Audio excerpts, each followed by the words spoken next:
આપકી અદાલતમાં music director Bappi લહેરી પર આરોપ છે કે તેઓ ધૂનો ચોરી કરે છે. બપ્પી લહેરી સાહેબ, તમે સેંકડો સુપરહિટ ગીતો આપ્યા છે અને ફિલ્મ ઇન્ડસ્ટ્રીના લોકો કહે છે કે ઘણું ટેલેન્ટ છે બપ્પી લહેરીમાં. તમે ઘણા મોટા મોટા ફિલ્મ સ્ટાર્સ માટે ગીતો કર્યા, 30,000થી વધુ ગીતો. આ એક પ્રકારનો રેકોર્ડ છે ગીતોનો. પણ લોકો કહે છે કે ગીતો બનાવવામાં તમે પોતાના મગજનો ઉપયોગ ઓછો કરો છો, ચોરી કરવાનો, કોપી કરવાનો વધુ ઉપયોગ કરો છો. હું એક મોડર્ન મ્યુઝિકને ઇન્ડિયામાં લઈને આવવા માટે કોશિશ કરી, જેના કારણે ડિસ્કો જે વર્લ્ડ ઇન્ડિયામાં લઈને આવ્યો. ડિસ્કો જે છે એ ઇન્ડિયાની વસ્તુ નથી, આ વિદેશની વસ્તુ ને છે. તમે વિદેશની ચીજ ઉપાડી લીધી, માઇકલ જેક્સનના ટ્રેક ચોરી કરી લીધા.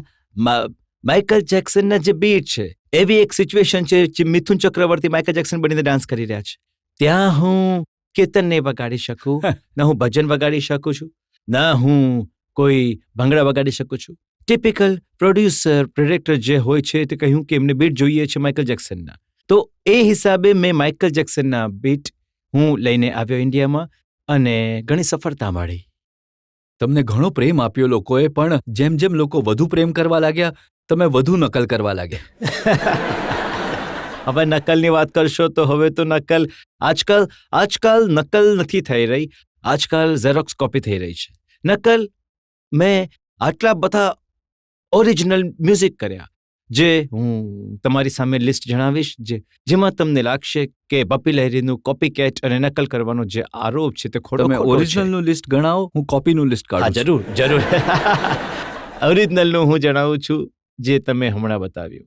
ચલતે ચલતે મેરે યે ગીત યાદ રખના, કભી અલવિદા ના કહેના, કભી અલવિદા ના કહેના, કિસી નજર को तेरा इंतजार आज भी है, मंजिले और भी जगह है, रास्ते अपनी जगह. हरे नैनों में सपना, सपनों में सजनी, सजनी पे दिल लग गया, कि सजनी पे दिल लग गया, प्यार का तोहफा तेरा बना है जीवन मेरा. Everybody come on. प्यार का तोहफा तेरा बना है जीवन मेरा, दिल के सहारे हमें पालिए, जीने का और क्या चाहिए, तोहफा तोहफा तोहफा लाए. ઘણા બધા ગીતો છે. હવે જુઓ,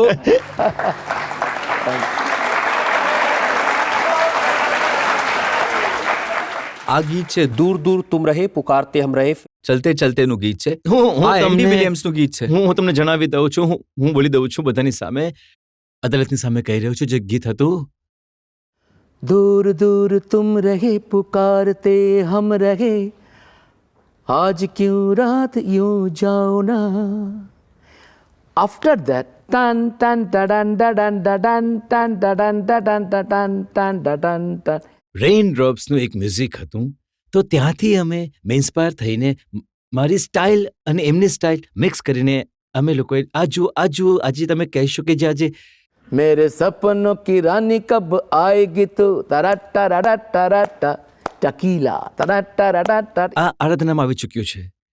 આઓ ટ્વિસ્ટ કરે, आओ सम ओ चाबी चेकरનું ટ્વિસ્ટ શું, इतना न मुझसे तू प्यार भरा, तू मैं एक पागल आवारा. સલિદા પણ છાયામાં તારા ટા તારા ટા તારા ટા ટોટલ મ્યુઝિક લગાવ્યું. એવું હું તો કહું છું કે જો આરોપ અમારાથી જે સિનિયર લોકો છે એટલું કરી ચૂક્યા છે, તો અમે તો બાળક છીએ એમની સામે. હવે જો એમને પહેલા બોલાવો, એમને અદાલતમાં લઈને આવો કે તમે લોકોએ કેમ મેરે સપનો કી રાની કર્યું, કેમ આવું ટ્વિસ્ટ કર્યું. હા, ક્યું દેખો અબ તો તુમસા નહીં કે ખબર. આ બ્રિટિશનું ગીત હતું, આપણા જયશંકર જયકિશનજીએ કર્યું હતું. આવા ઘણા બધા ગીતો તમે છે. 2-3 ઉદાહરણ આર.ડી. બર્મન સાહેબના આપ્યા, પંચમદાના. મેં સાંભળ્યું કે એ સમયે ફિલ્મ ઇન્ડસ્ટ્રીમાં એ હાજર હતા, તમે તો નવા આવ્યા હતા. આર.ડી. બર્મન સાહેબ બહુ મોટા મ્યુઝિક ડાયરેક્ટર હતા, એસ્ટાબ્લિશ્ડ હતા. તો લોકો કહે છે કે આર.ડી. બર્મન સાહેબ વિદેશ જતા હતા તો એક બેગ ભરીને લાવતા હતા સીડીઝનું, હા રાઈટ. જે વેટથી ફાટી જતું હતું, જે પડી જતી હતી સીડીઝ એ લઈ જતા હતા બપ્પી લહેરી અને એનાથી બનાવતા હતા. પણ એ સમયે શું હતું, પંચમદા અને હું બંને સંગીતકાર અમે લોકોએ કોશિશ કરી જે મોડર્ન મ્યુઝિક છે ભારતમાં યંગ જનરેશનને આપવા માટે. તો યંગ જનરેશન આજે જેને જોઈ રહ્યા છે, આજકાલ ડીજે રોક સોંગ્સ સાંભળે છે, પણ એ સમયે તે પ્રેક્ટિકલ હતું જ નહીં. તો એના હિસાબે તો અમે લોકોએ યુવા લોકોને ઇન્સ્પાયર કરવા માટે જેમ પ્યારા પંચમદા, દુશ્મન કા હરિ ઓમ હરિ, હા, આ પણ તમે હરી ઓમ હરી, Copy વન કર્યું વે હતું. ટિકિટનું ઇન્સ્પિરેશન હતું. જેમ કે મહેબૂબા શોલેમાં પંચમદાએ કર્યું હતું. તો એમ અમે જે કોઈ હું ગીતો, તમને તમારી એક કોપી બતાવું છું, તમે મને પંચમદાની 2 કોપી બતાવી દો છો. નહીં એવી વાત નથી. એ પણ ઘણા મોટા મ્યુઝિક ડિરેક્ટર હતા, સંગીતકાર હતા, અને દરેક મ્યુઝિક ડાયરેક્ટરે કર્યું. પણ મારા હિસાબે શું છે, સંગીત જે છે એ મોડર્ન સંગીત કરવા માટે મેં પહેલાં પણ કહ્યું છે, નવાપણું લાવવા માટે તમારે એમનો સહારો લેવો જ પડશે. નહીં તો તમે મોડર્ન મ્યુઝિક નહીં કરી શકો. બિકોઝ ઇટ્સ ગિટાર બોલો, ડ્રમ્સ બોલો, દેર પ્રોપર્ટી. હા, tabla our property, sitar is our property, sargam is our property, શાસ્ત્રીય સંગીત અવર પ્રોપર્ટી. બટ મારા હિસાબે ખરાબ નથી કોઈ ગીતથી ઇન્સ્પાયર થઈને મોડર્ન જનરેશન એને ઇન્સ્પાયર કરવા માટે. પણ તમે એ માનો છો કે જ્યારે તમે ઇન્ડસ્ટ્રીમાં આવ્યા, જે કંઈક પંચમદા કરી રહ્યા હતા, જે કંઈ આર.ડી. બર્મન સાહેબ કરી રહ્યા હતા, તમે એની નકલ કરવાની શરૂ કરી દીધી, તમને લોકો આર.ડી. બર્મનનો નકલચી વાંદરો કહેવા લાગ્યા? જો હું બોલવા ઈચ્છું, દરેક સંગીતકારે કર્યું છે. અને આર.ડી. બર્મન અને બપ્પી લહેરીની ખૂબી શું હતી, અમે લોકો બંને મોડર્ન મ્યુઝિકને લઈને આવ્યા. તો અમે લોકોને કોઈની ખેંચતાણ નથી કરી.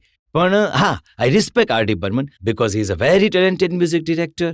અને આજે પણ પંચમદાનું મ્યુઝિક કેમ છે, આજે જેને પણ જુઓ, પંચમદાનું ગીત ચાલે છે, મારું ગીત ચાલે છે. એટલે તમે બોલો, બીજા કોઈ સંગીતકારના ગીત નથી ચાલતા. બિકોઝ અમે લોકો મોડર્ન એક બીટ, મોડર્ન મ્યુઝિકની સાયન્સ બંનેને હતી, તો અમે લોકોએ એનો ઉત્સવ કર્યો. પણ 1980sમાં જ્યારે તમે આવ્યા હતા, જે સમયે આર.ડી. બર્મન સાહેબ ઘણા પોપ્યુલર હતા, Yes. એના પછી તમે એક રીતે આખી મ્યુઝિક ઇન્ડસ્ટ્રી પર કબજો કરી લીધો. હા, બસ 73માં મારી ઝખમી રિલીઝ થઈ ચલતે. એના પછી જે મારું શરૂ થયું 80sમાં, તમે બરાબર કહ્યું, ડિસ્કો ડાન્સર, નમક હલાલ, હિમ્મતવાલા, એનું એકદમ અલગ જ મ્યુઝિક બન્યું. એમાં કોઈ કોપીનો મામલો જ નહીં હતો. હિમ્મતવાલા, તોહફા, મવાલી, મકસદ, कैदी नंबर 1, कैदी, घर हो तो ऐसा, मुद्दत, આ બધા ડિફરન્ટ મ્યુઝિક હતા. એમાં ફોક ઓરિએન્ટેડ, યાર બિના ચેન કહા રે સાહેબ, જેમાં ફોકમાં મેં ફોકથી ઇન્સ્પાયર થઈને મેં 2 ગીતો બનાવ્યા. બંને ગીતો સુપરહિટ થયા. यार बिना चैन कहाँ रे, प्यार बिना चैन कहाँ रे, यार बिना चैन कहाँ रे, प्यार बिना चैन कहाँ रे, सोना नेगी चांदी नेगी यार तो मिला, अरे प्यार कर ले, अरे प्यार कर ले. ધન્યવાદ.